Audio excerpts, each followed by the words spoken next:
একদিন এক চালাক বিড়াল রান্নাঘরের জানালার পাশে বসেছিল। একটু পর সে রান্নাঘরে ঢুকল। রান্নাঘরে সে একটা গরম আলু দেখতে পেল আর বলল, ওইটা তো একটা মজার গরম আলু, নিশ্চয়ই খেতে দারুণ।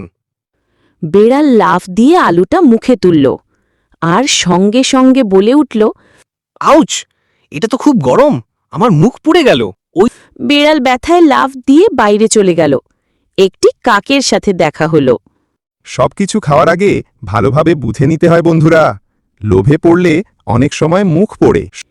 মনে রেখো বাচ্চারা, চালাকি আর ধৈর্যই সত্যিকারের বুদ্ধিমত্তা। এক গাছের থাকতো এক ছোট্ট বানর। সে প্রতিদিন খেলত, লাফাতো আর কলা খেত। একদিন সে বনের মধ্যে একটা গর্তে অনেক কলা দেখতে পেল। সে হাত ঢুকিয়ে দিলে অনেকগুলো কলা পেল। সব কলা আমার চাই। সে একসাথে সব কলা বের করতে গেল, কিন্তু তার হাত আটকে গেল। ও না, হাত আটকে গেছে।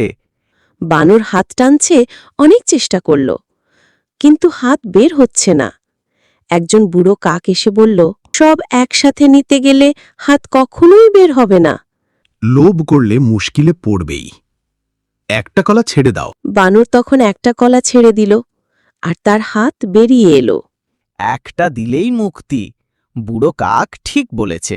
মনে রেখো বাচ্চারা, লোভ করলে সবই হারাতে হয়, একটু ছেড়ে দিলে মুক্তি মেলে। একবার এক ক্ষুধার্ত কুকুর রাস্তা দিয়ে হেঁটে যাচ্ছিল। হঠাৎ সে একটা বড় মজাদার হাড় খুঁজে পেল। ওয়াও, আজ তো দারুণ দিন। হাড় পেয়ে সে মনে খুশিতে হাঁটছিল। সে যখন সেতু পার হচ্ছিল, তখন সে নদীর পানিতে আর একটা কুকুরকে দেখল, যার মুখে হাড় ছিল। ওই কুকুরটার হাড়টা আরো বড়, আমি ওটা চাই। ও না, আমার হাড়টা তো পড়ে গেল। সে তার নিজের হাড়টাই হারাল, শুধু লোভের কারণে।